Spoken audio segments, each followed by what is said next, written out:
Welcome, everyone. My name is Trey Johnston, and on behalf of the Cisneros Hispanic Leadership Institute at the George Washington University and our colleagues at the University of South Florida and the Immigrant Wellbeing Research Center, thank you so much for joining us for today's briefing. The Consequences of Inaction, a narrative toolkit on the social, mental, and emotional effects of an uncertain future on DACA recipients.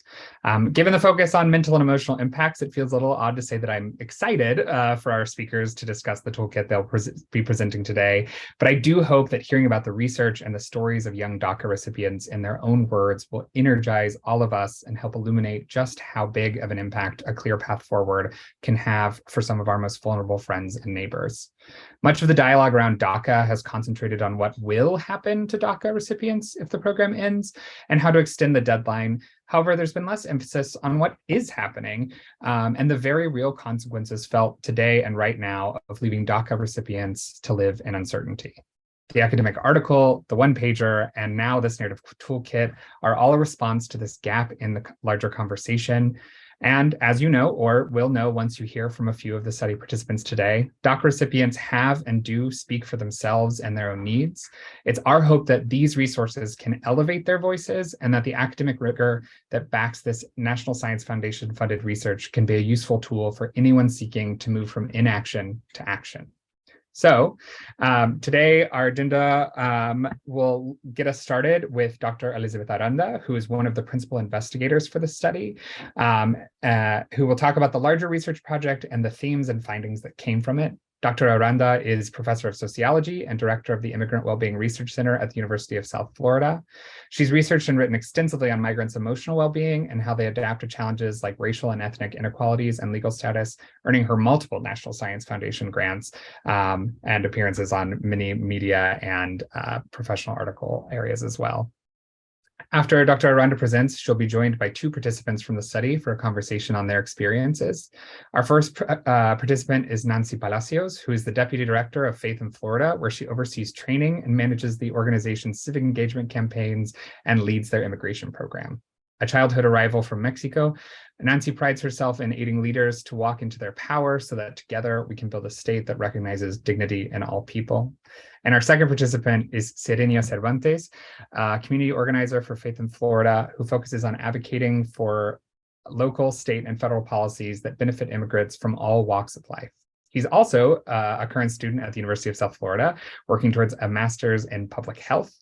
And then finally, we'll turn it over to Laura Adams from the Massa Group, which is a firm focused on immigration policy in DC, who's been supporting the teams at GW and USF in translating this research for the public audience, and will join us to introduce the toolkit and how partners can use it.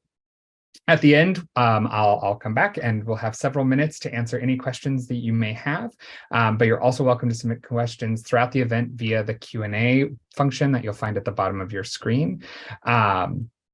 As I said at the beginning, because this is a webinar, there's no video or audio, so please make sure to submit via the Q&A, and they will be monitored by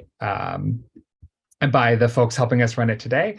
As you can see in the chat function, we do ask that you state your affiliation at the head of any questions. And if you are a member of the press, please do make sure that you do so. A recording and a folder of resources will be available online after the briefing.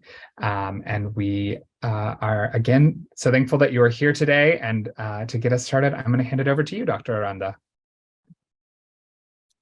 Thank you, Trey. I appreciate that. And I want to thank everyone who's with us today to learn about the findings from our research. I'd like to acknowledge my co-authors on this paper, Dr. Elizabeth Vaquera, Dr. Heidi Castañeda, and Hircia Martinez Rosas, who will be available during the Q&A to help answer questions. I also want to thank Cisneros and Nancy for participating in this event. It's really important to hear from the people who are directly affected by this, so I appreciate their presence here. I want to begin by discussing briefly the impetus of this study.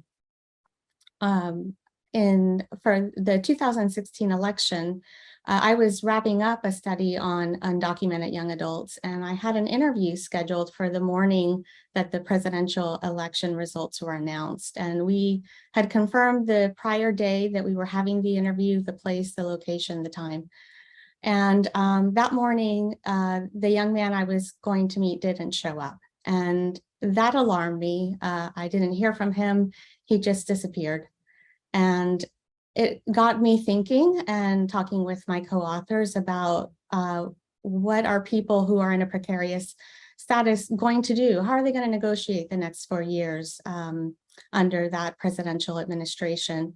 And so we submitted a grant proposal to study this population over a few years period of time, and grateful to the National Science Foundation for awarding us the funding to carry out this project. Before I continue, I do want to tell you a little bit about the methods that we use for the study, so you understand how we collected the data that we're reporting on. We interviewed over 50 young adults ages 18 through 30 that resided in the Tampa, Florida region. Our participants hailed from 12 different countries, and we had our first initial interview lasted between 2 and 4 hours. Some went long because obviously when people are talking about their life story, stories are complicated, right? And we really wanted to understand the nuances that they had gone through, the things they had experienced. And then for half of the sample, we interviewed them a few years later. And those interviews took between 1 and 2 hours just to see where they were at, how they were dealing with everything that had transpired over the course of the previous years. So just to dive into the highlights of the findings, there were 2 real bookmarks, if I could say, that initiated a period of great uncertainty for undocumented young adults. It was the 2016 election, and it was the rescission announced by Jeff Sessions the year after the election. And it initiated this period of insecurity where the young adults that we studied felt tremendous amounts of anxiety, sadness, despair, and a real loss of hope for the future because they worried, if I lose my DACA, what happens to me? And there were so many metaphors that they used to describe this period. For example, some of them talked about their expiration dates. And when we asked them to clarify, they would say, you know, that's the date where my DACA expires. If I can't renew it, that is the end. And that's pretty powerful when people talk about the end. The end of what? And for us as researchers, it was eerily a reminder of how people with chronic diseases talk about how much they have to live, you know, how long doctors have told them that they have. And so this is how our participants were speaking about their public lives, basically. The end meant that possibly a retreat to the shadows. And so this was obviously really alarming. What was also alarming was that we were hearing stories of people who had contemplated suicide. About 1/5 of our sample had these feelings and thoughts, and about 1/2 of our sample had admitted to engaging in some type of self-harm. So we were obviously alarmed by this, and we always had resources to offer them at the end of the interviews. We would check in with them 24 hours later to make sure that our interviews weren't triggering for them as well, and to maintain the well-being of the population throughout the process of the research study. Importantly, the emotions that they felt also led to cognitions in terms of how should I proceed? Should I continue on the path that I've laid out for myself, for example? And we found that it affected work and educational outcomes, as well as feelings of belonging and civic participation.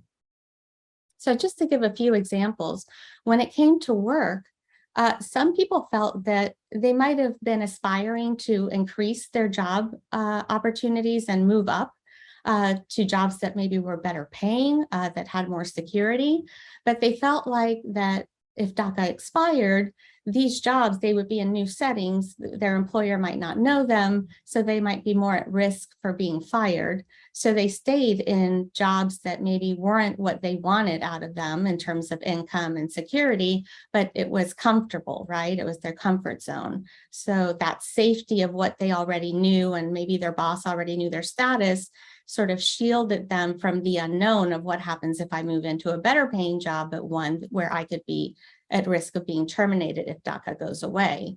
Another way in which work was emphasized was that DACA recipients felt like they really had to save as much money as possible in case they got deported. So people who were thinking of moving out of their parental home didn't do it.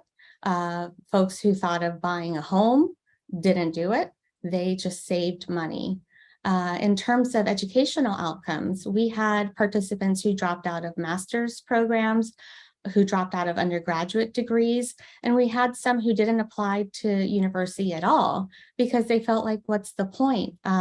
First of all, I shouldn't be spending the money on an education, I should be saving it, but why do I start an education if it's possibly going to come to an end in 2 years? Similarly, in education, we saw that some folks downgraded their aspirations to an educational experience that would be possibly shorter. So if they thought that the training for a particular career was too long, it exceeded those 1 or 2 years they had on DACA, they would look into other options to study shorter careers, basically shorter training periods so that they could get into the workforce and start earning money as quickly as possible. Also, the threat of the rescission affected their emotional health, which also affected their grades in school. We had a few participants speaking about how distracted they were, how worried they were, and how their grades were suffering because of it. In terms of feelings of belonging, there was definitely a palpable sense that people felt unwanted. There was a lot of anti-immigrant rhetoric at the time, and there still is.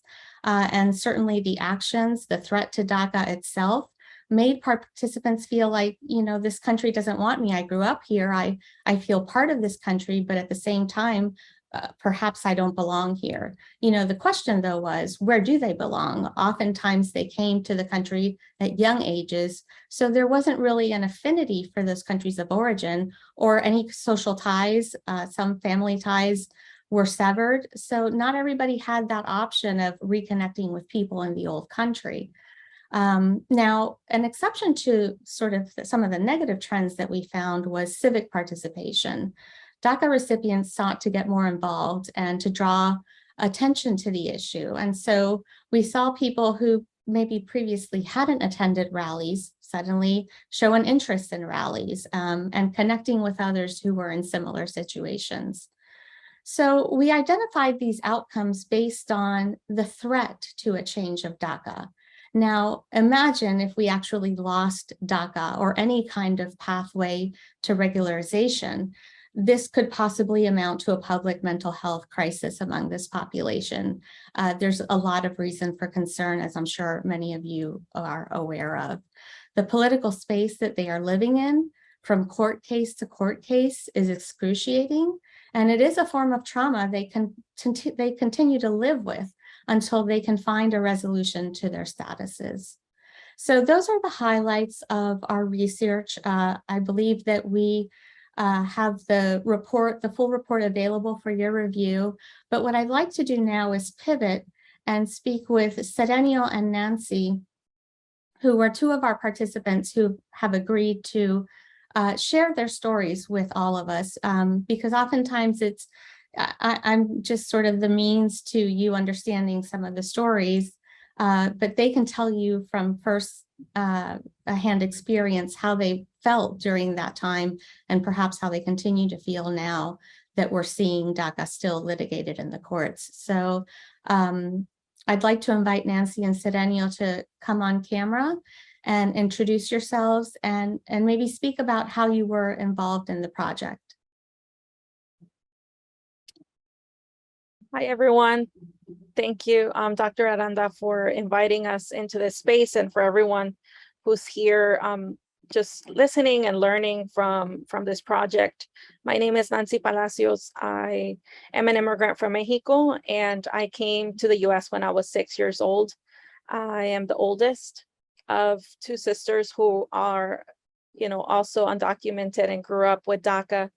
And I was, you know, I live here in the area, and so I was able to connect with Dr. Aranda and the folks who were running the research. And I was able to share my story of how DACA has changed my life and how DACA has been a huge impact. I organized to get DACA be what it was, right? And to get President Obama at that time to even get it, to do the executive order around it. I know it's been an organizing victory, and we talk about it as that whenever we're organizing, which I think is the reason why so many young or, DACA recipients are so actively participating in rallies and things like that, because it's not something that was just handed to us. And so I was able to share my experience in the project and how I have experienced not just being a DACA recipient, but being undocumented, and what DACA has done in my life, and what the threat of DACA has done to my mental health, my everyday plans, and just thinking about the future. So that's how I was involved, and I hope to share a little bit more as we go through today. Thank you. Sirenio? Hello, everyone. Name is Cisneros Cervantes. I was also a part of, the conversations, being able to tell my story in a way where it was the first time that someone really wanted to learn like an in-depth into who I was. First time that I felt that I did belong in some place because someone wanted to learn my story, right?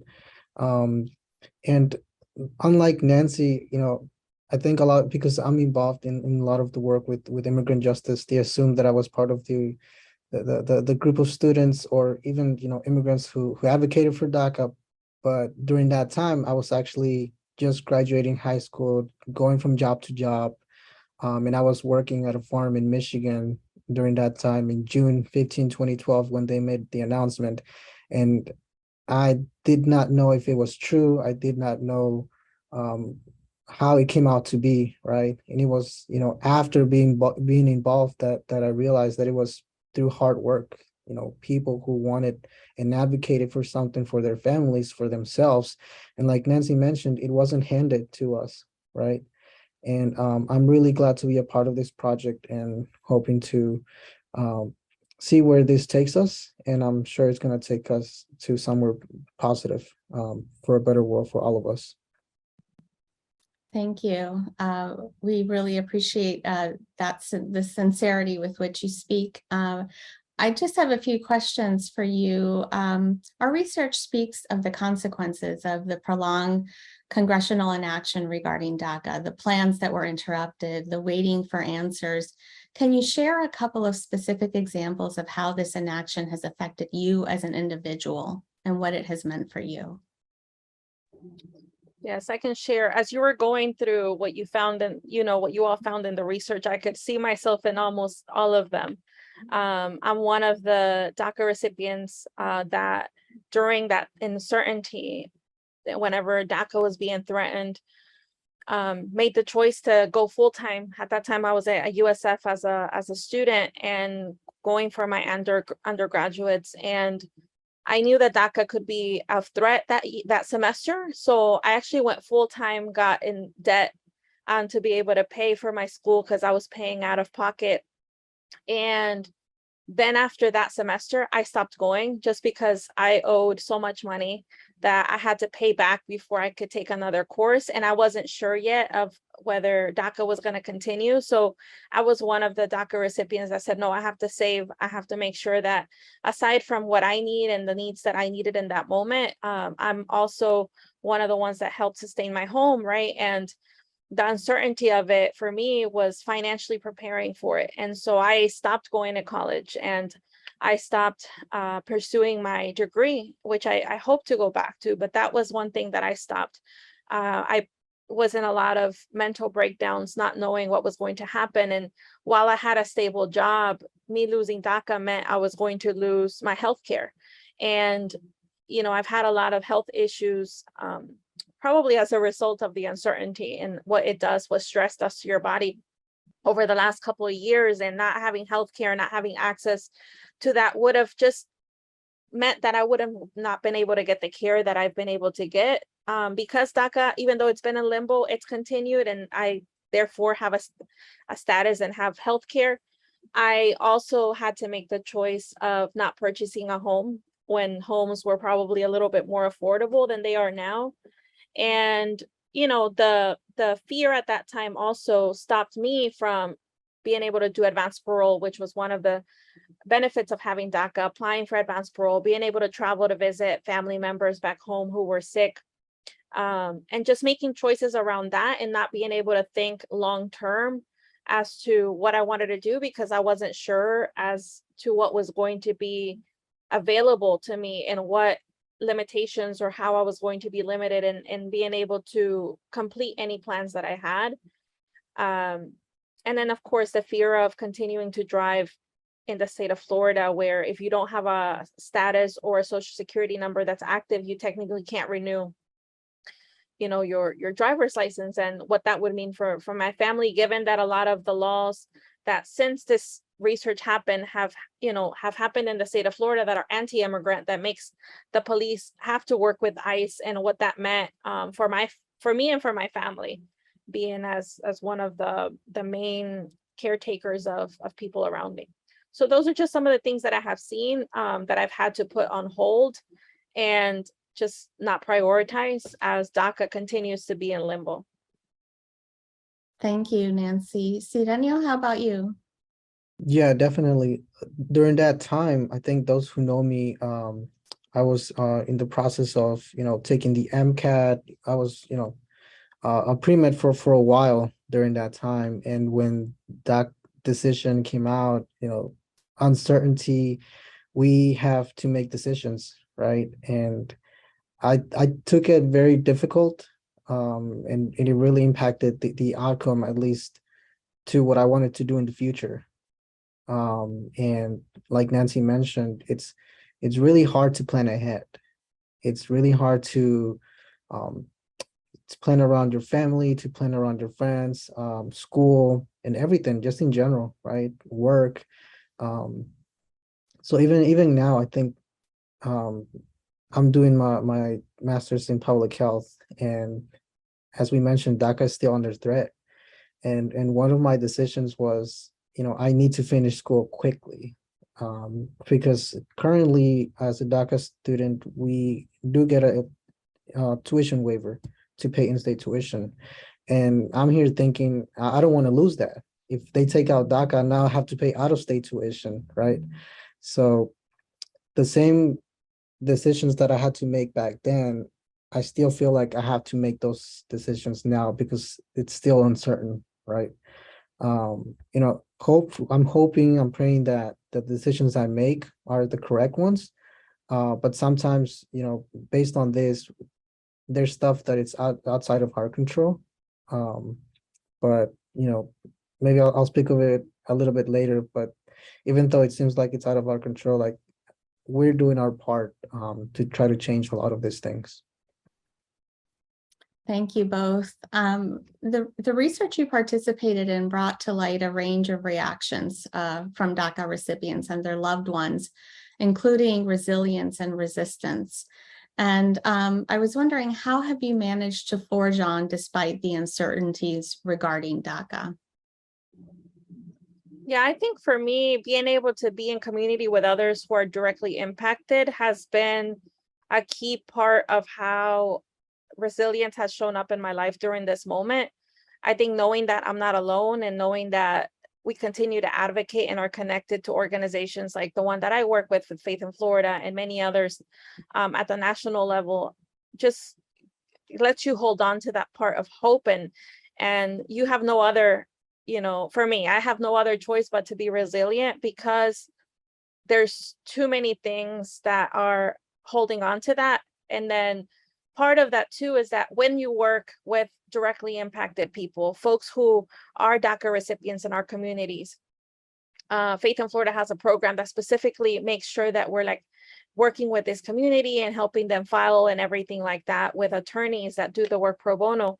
Even you can't remove yourself from it almost ever, because even if you're kind of like, we're going to be okay, we're going to advocate, there's people around you who maybe need that little like push of hope and saying like, let's continue to stay together, let's continue to push.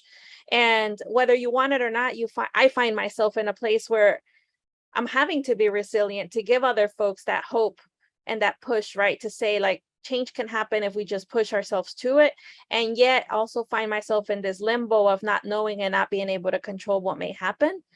I think that part of how immigrants survive in this country is we're resilient from the moment we leave home, right? And leave everything behind and coming here. And, you know, there's nothing else that I feel like we can do. Like, you know, it's either that or we find ourselves in depression and, like, you know, all these other findings that you named about like people being in suicide thoughts. And for me, I've chosen to not go down that route because it's easily able to go down that route, but just don't have another choice for me. Mhm. How about you, Cisneros? Yeah, you know, at this point, being quiet is not really an option. And like Nancy mentioned, you know, resilience is something that we have to have, right? I'm reminded, at least for me, a lot of people say that we're dreamers, right? And I'm always reminded about my parents. Like they're the original dreamers. They're the ones who made that decision of you know, coming to this country for a better life. You know, they also have dreams. They also had aspirations, having to leave, you know, their families behind. You know, when I came, actually, my parents came to the US, and they left me when I was 3, and then my dad went back for us when I was 7. And so I'm thinking, you know, my mom had to leave her children in order for us to be safe. And then my dad risked his own life to bring us together again. They have been resilient. And so, at least for me, I'm inspired by their own stories, right? And that as I continue to advocate for myself, I will continue to advocate for them. But resilience is definitely something that we have to have. Thank you. Your family story, both of you, are just incredibly powerful. I'll just ask you one more question. What do you hope comes out of this project? How do you want people, including researchers, advocates, policymakers, to act on your stories?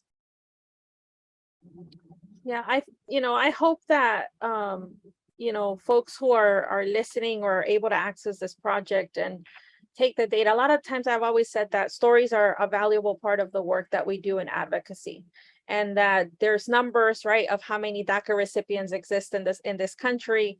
And sometimes it's really easy to brush off like numbers and say like, oh, it's just like close to 1 million. Like it's just another number.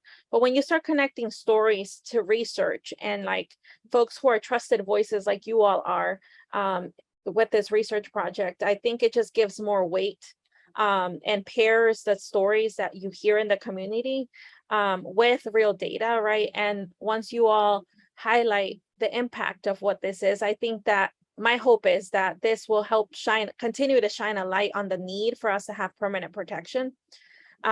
Since DACA, or since I've done this interview, I've been able to become a permanent resident. And what having a permanent status has done for me, is what I want everyone else to experience. And that peace of mind, right? And the fact that I'm not worrying about my status being canceled in a couple of months. However, I still care deeply about DACA recipients being able to have an access to pathway to citizenship, just like I have been able to. Why? Because family members are still undocumented. People that go to my church and that I work with are still undocumented. People in my community who I advocate for with every single day are still undocumented. And so even though I feel safe, right, I have family members who are not safe, and I have community members who are not safe. And so I hope that this research helps to advance the need and highlight the need with depth, right, of what the inaction can cost. And we could lose lives. Like we could literally are losing lives of like people who are, not that they're not resilient, they're resilient people, but you know, when you're in that moment of like, I don't see a way out, you know, this country is really causing a lot of that to the folks who are in that situation. And So my hope is that, everyone can experience being able to have a permanent status, that we can finally reach a place where not just DACA recipients, but people like my parents and Cisneros parents can be protected, and that we stop playing politics with just the fact that like immigration continues to be like a politics issue, but that there's real lives at stake. And I think that that's part of what this research helps to highlight. And you have very specific stories to share with folks around that. So that's my hopes. Thank you. Cisneros? Yeah, on my end, similar to Nancy, I hope this advances the need for permanent protections at a policy level, and local as well.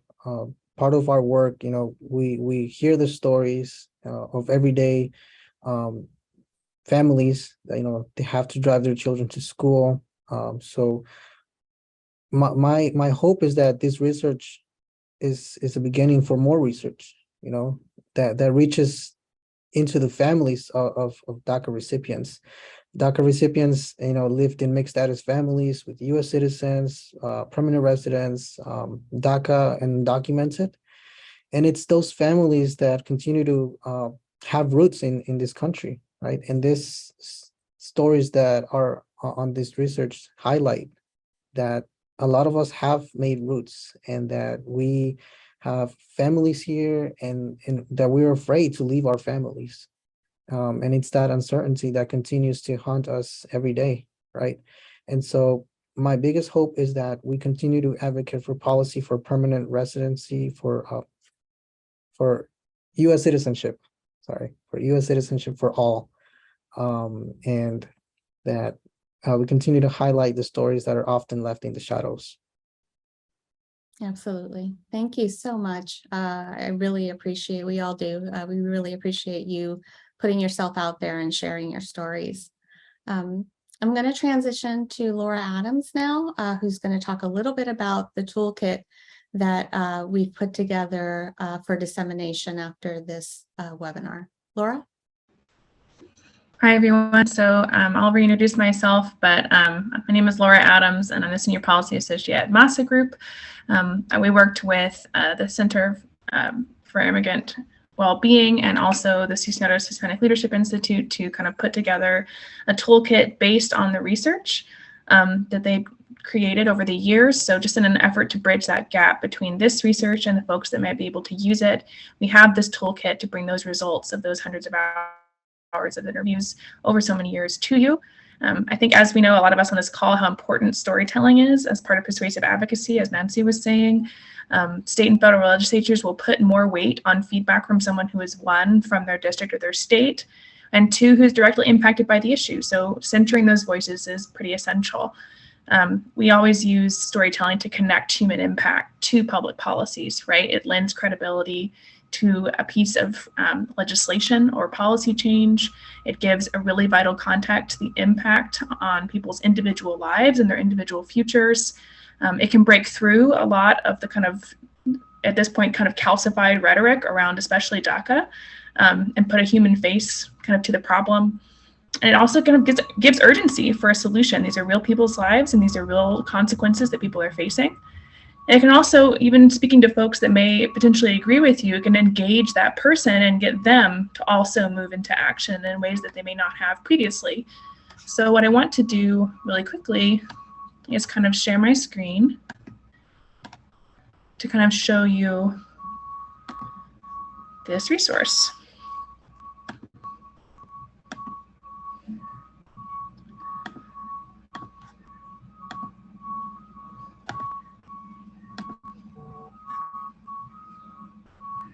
All right, are folks able to see that all right?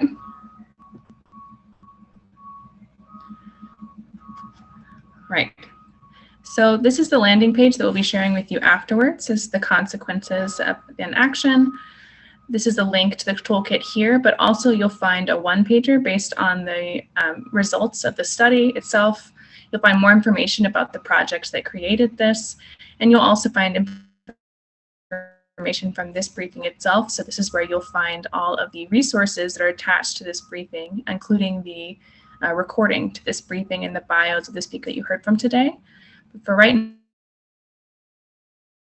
now, I'm going to go to our narrative.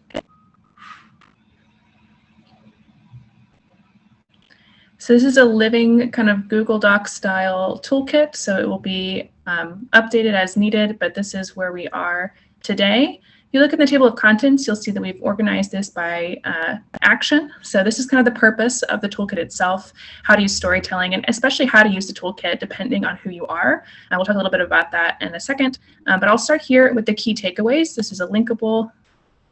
And this kind of gives you the overview of the takeaways that Lisa went over in her presentation. And we also have some talking points that are based on those takeaways that you can use when talking about this research. Again, it's peer reviewed. This is a special piece of research, and I encourage you to share it out with folks to back up your own claims as well. And then just some general statistics included. Right after that is the actual repository of stories. So every one of these stories, every one of these quotes is quoted in the actual article itself that was published in a journal. So if you are talking about the journal and you want to reference it, all of the content here is present in that journal article. So this is a quick way to access that information. We organized it by topic here. So we start with mental and emotional health. You'll be able to see the name. This is an anonymized name to keep people's privacy, but also their age now, the age when they arrived, and also their country of origin. And then these are the quotes behind the kinds of findings that we went over today. These are the stories that informed the findings. These are the stories that informed the study over the years since 2016. So you'll be able to see the actual quotes themselves in green, some more contextualizing information about that person's life in regular text. We have generally the emotional toll, as you talked about those two traumatic events of the 2016 election and the 2017 rescission. This is information and quotes in relation to that. And then our last section is going to be on the effect on people's plans for education and their own employment. And that is our last section. So just as a quick, I encourage you to take a look at it after it is shared out today so that you can see how it can best be used for your own work. We encourage you to pair those talking points with your own points with the real words and experiences of DACA recipients who are grappling with these consequences of congressional inaction. I definitely encourage you to take advantage of the fact that this is peer-reviewed research. This kind of study takes time, it takes care and funding. Its peer-reviewed findings are particularly persuasive to certain audiences that may not otherwise take these perspectives with the weight that they deserve. Hopefully this will give you a chance to kind of bolster our current push for urgency. If you're an advocate, I really encourage you to bring these stories with you to meetings with congressional offices, with other voters, with press. I encourage you to cite the peer-reviewed study in your written materials, quote these narratives, get people's words out there. For folks that specifically live in Florida, these are all people from Florida. These people who live and often continue to work in Florida. Bring these Tampa area stories to your Florida lawmakers and voters and highlight the experiences of your constituents and neighbors. But also on the other end, service providers, I would encourage folks who work in service provision to incorporate the complex mental, social, and emotional effects of an unstable immigration status into your own services. For those with and without DACA, I think this is really demonstrative of what a huge impact just your immigration status can have on your overall mental, social, and emotional health. So I would encourage you to use this as an example of that. For those who are from Congress offices, congressional offices, staffers, I really encourage you to take this peer-reviewed study and cite it in your analyses and your written materials. Highlight these stories in your members' speeches and public forums.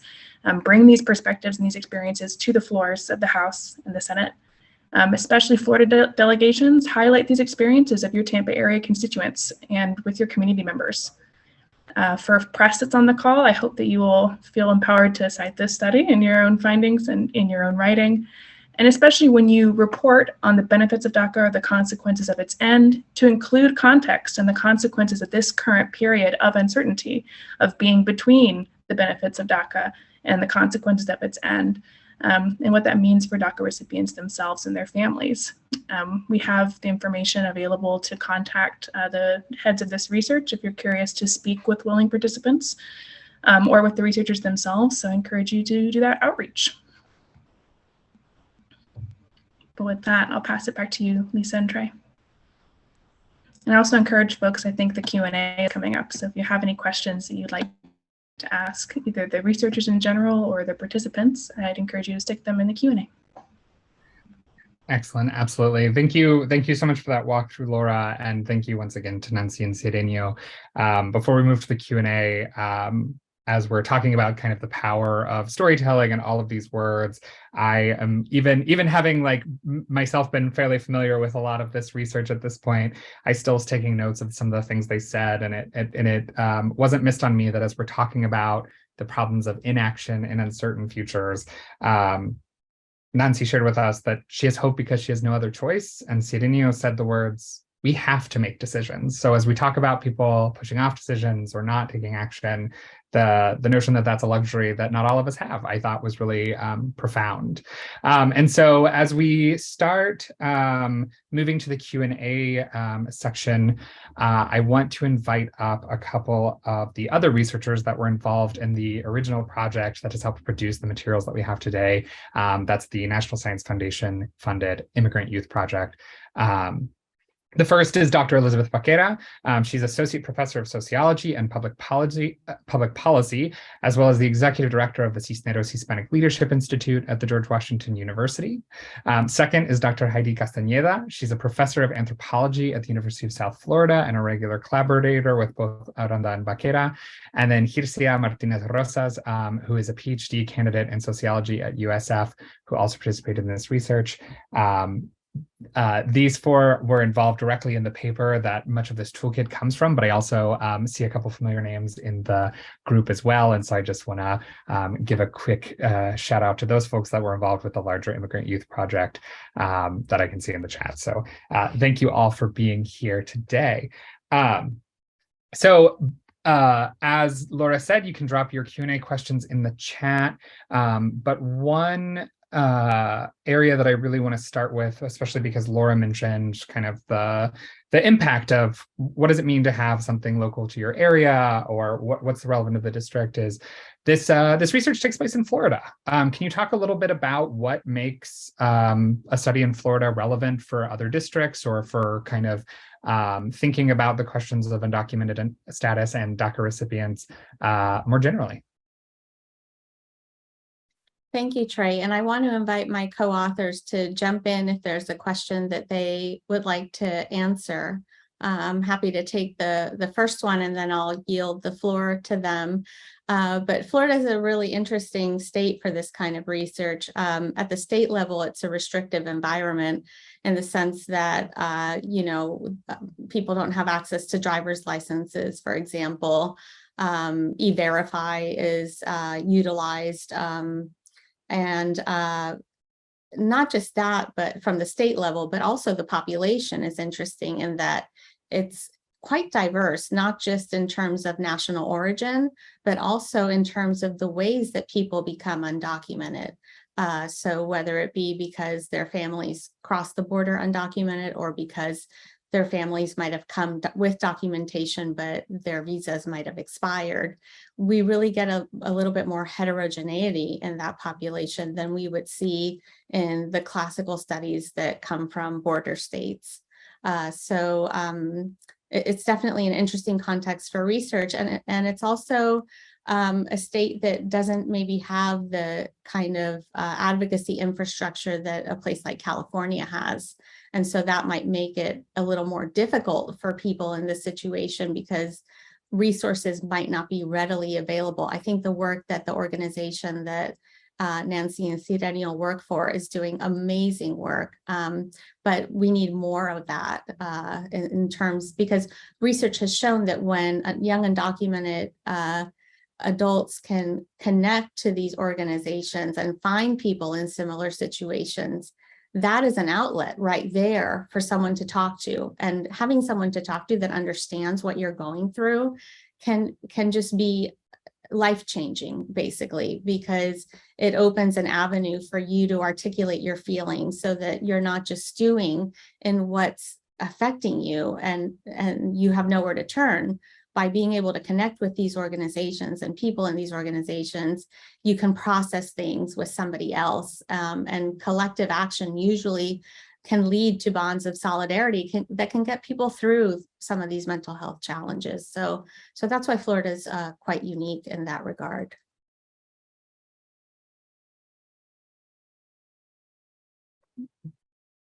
Do any of the other researchers want to add to that, or do we feel like Elizabeth had? Okay, excellent. So related, as we're talking about kind of the state level, notably DACA is a national program. And I think that some of this was alluded to a little bit, especially Nancy talked about kind of the particularities of Florida, and Elizabeth, you started discussing some of that. But are there, as we're talking about the national program, are there any other state or local level aspects, policies, or considerations that may amplify the unintended negative consequences that you discuss? And I know you mentioned a few of those, like the ID, but are there any other that we should be paying attention to, or that advocates or congressional offices might consider alongside the larger national program?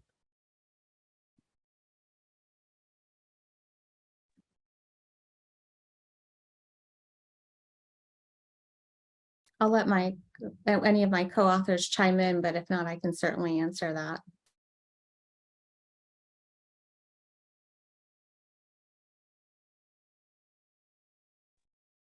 Well, one important one I would like to start, and then Lisa, I would like for you to chime in. The access to financial aid, for example, at the university, that has been very, very problematic in some states, including Florida, not being able to access additional funding or certain funding studying at their university. So that's one that came up pretty often in our interviews that affected their career path and their studies. So that's one that I wanted to highlight. And I would add the anti-immigrant context. I mean, we just saw not long ago how immigrants who crossed the border from Venezuela, a country that's going through enormous political strife, without making a value judgment on this, but just stating facts, that they were flown to a different state because they were identified as possibly coming to Florida. And so those actions and those words have consequences. And when other immigrants or family of immigrants or people who identify with the community see that kind of rhetoric and those kinds of actions, there are real consequences to it, and it could magnify any pre-existing trauma or any pre-existing emotional health issues that are related to legal status and to immigrant status. So I would say that that's a powerful force that can impact immigrant well-being.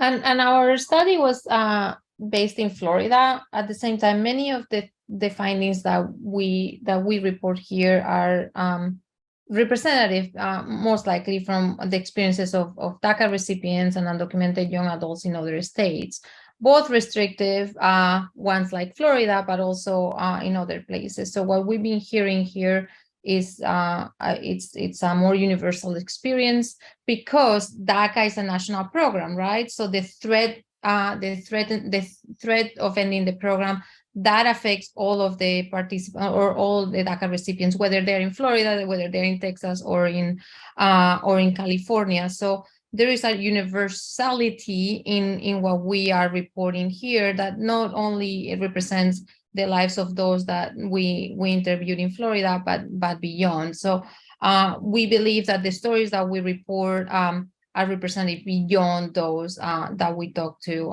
in the context of DACA.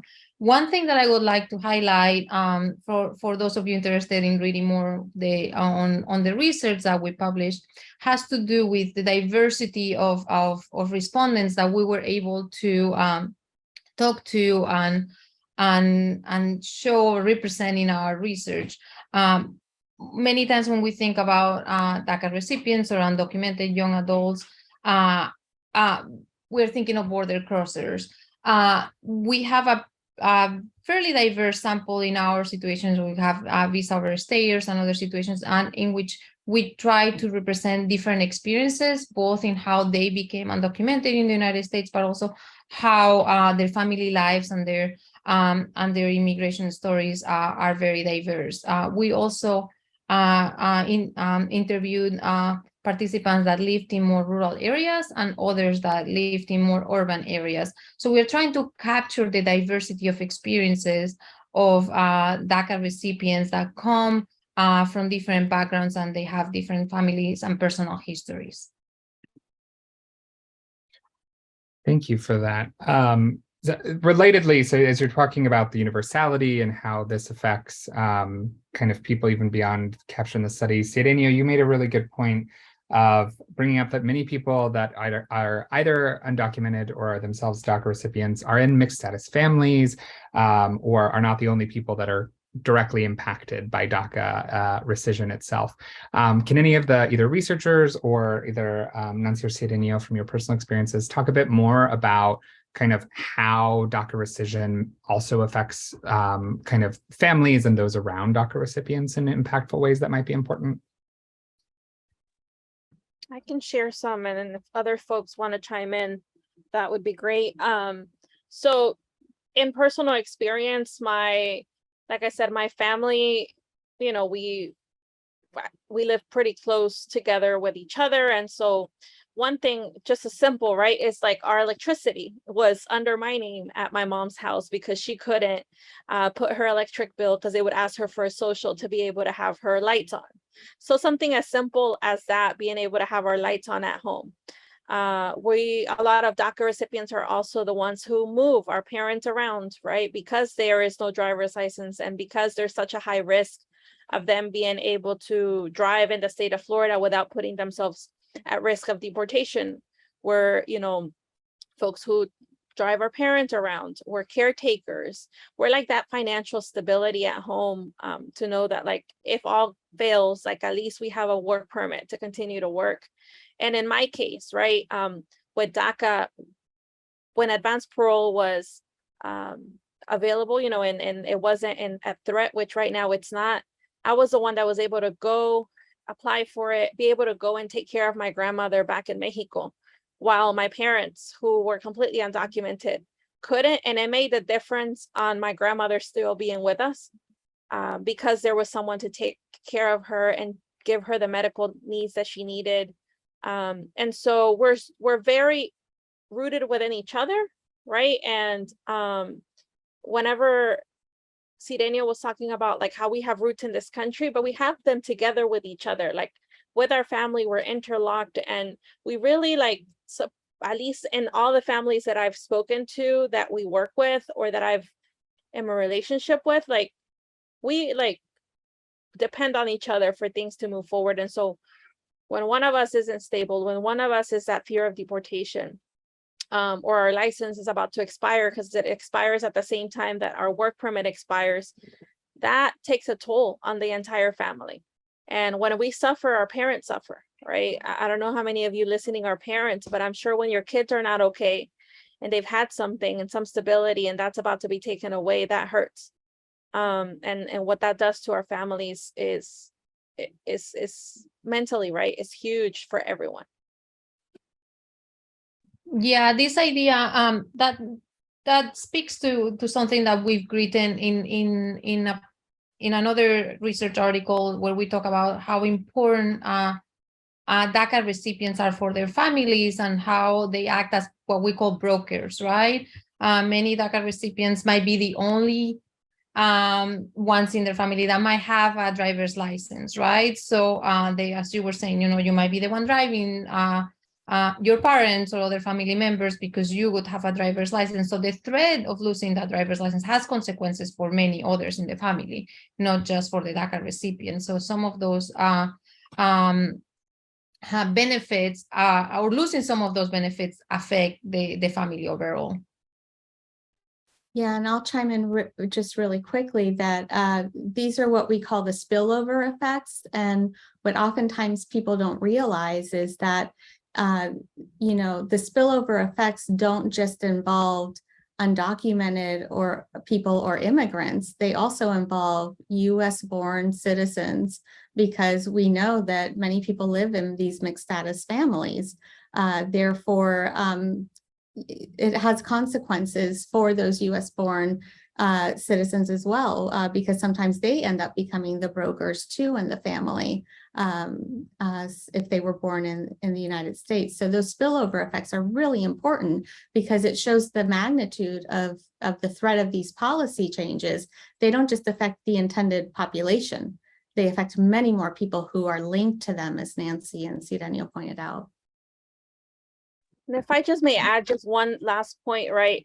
Whenever DACA has been in threat, all our families are scared that they're going to come and take everyone.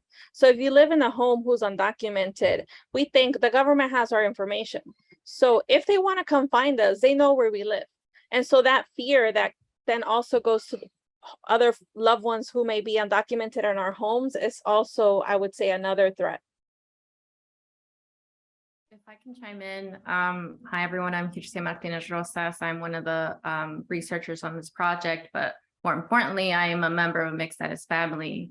And I think the sense of loss that Nancy and Cisneros pointed out, while I have been, as a US citizen, I've been a witness to it. I do want to say that it does impact, whole families. And when we're speaking particularly around other aspects of people's identities that make this sense of loss even worse, we can look to our ethnic and our racial backgrounds, where a lot of us are still undoing histories of racial trauma, and it's difficult for us to talk amongst ourselves about mental health issues. And so this loss coexists with a lot of other sense of loss. And our research further speaks to the need for Congress to act and provide some sense of a pathway to citizenship. And I hope that everyone here can walk away having learned something and having felt the urgency of action. Excellent. Thank you so much, Hirsia. I think you are ending us on the perfect note that this is something that should be important to absolutely all of us, and that it has wide-ranging impacts. If you have been moved or have heard resonance in your own life from any of the stories that have been shared today, we really do encourage you to spend some time looking over the toolkit and seeing how some of these quotations might be helpful for you in any of the styles of work that you're doing, and maybe even just your own self-reflection on the role of DACA in this country. Anyone who registered for today's Zoom will receive the bevy of resources via an email shortly, including a recording and access to the one-pager and the toolkit, which can be used as long as and can be cited for any of the ways that we've mentioned previously. If you're interested in reaching back out to any of the researchers, please feel free to do so. The contact information will be on both the website and within those materials. I want to say one last huge, incredible thank you to everyone who is here today for sharing their insights and for sharing their stories, and to all the attendees for showing up. And I hope that we can continue working alongside all of you and convert some inaction into action moving forward. So that wraps our time for today, but thank you so much for being here.